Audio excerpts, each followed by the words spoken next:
Hello, Radhe Radhe माताओं, भाइयों एवं बहनों, आपको हमारे चैनल धार्मिक सागर में स्वागत है। आज मैं आपको अनंत चतुर्दशी व्रत कथा सुनाने जा रही हूँ। यदि दोस्तों आप हमारे चैनल पर नए हैं तो आप हमारे चैनल को लाइक, सब्सक्राइब और शेयर जरूर कर देना। जय श्री कृष्णा। अनंत चतुर्दशी व्रत इस साल 28 सितंबर को अनंत चतुर्दशी है। हर साल यह पर्व भाद्रपद माह में शुक्ल पक्ष की चतुर्दशी तिथि के दिन मनाया जाता है।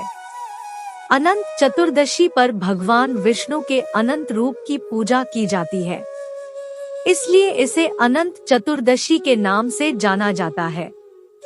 इस व्रत को करने से भगवान विष्णु की कृपा प्राप्त होती है और जीवन की सभी समस्याओं का अंत होता है। इस दिन विधि विधान से भगवान विष्णु की पूजा के साथ ही इसकी व्रत कथा भी जरूर पढ़नी या सुननी चाहिए। आइए जानते हैं क्या है अनंत चतुर्दशी की व्रत कथा। बहुत समय पहले एक तपस्वी ब्राह्मण, जिसका नाम सुमंत और पत्नी का नाम दीक्षा था, उनकी सुशीला नाम की एक सुंदर और धर्मपरायण कन्या थी। जब सुशीला कुछ बड़ी हुई तो उसकी मां दीक्षा की मृत्यु हो गई। तब उनके पिता सुमंत ने कर्कशा नाम की स्त्री से विवाह कर लिया। कुछ समय बाद ब्राह्मण सुमंत ने अपनी पुत्री सुशीला का विवाह ऋषि कौंडिन्य के साथ करा दिया। विवाह में कर्कशा ने विदाई के समय अपने जवाई को ईंट और पत्थर के टुकड़े बांध कर दे दिए। ऋषि कौंडिन्य को ये व्यवहार बहुत बुरा लगा। वे दुखी मन के साथ अपनी सुशीला को विदा कराकर अपने साथ लेकर चल दिए। चलते चलते रात्रि का समय हो गया। तब सुशीला ने देखा कि संध्या के समय नदी के तट पर सुंदर वस्त्र धारण करके स्त्रियां किसी देवता का पूजन कर रही है।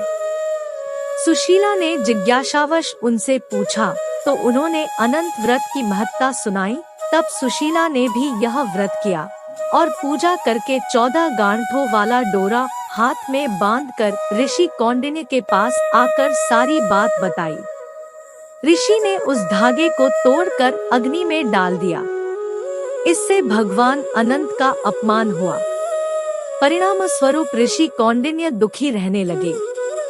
उनकी सारी संपत्ति नष्ट हो गई और वे दरिद्र हो गए। एक दिन उन्होंने अपनी पत्नी से कारण पूछा तो सुशीला ने दुख का कारण बताते हुए कहा कि आपने अनंत भगवान का डोरा जलाया है। इसके बाद ऋषि कौंडिन्य को बहुत पश्चाताप हुआ। वे अनंत डोरे को प्राप्त करने के लिए वन चले गए। वन में कई दिनों तक ऐसे ही भटकने के बाद वे एक दिन भूमि पर गिर पड़े।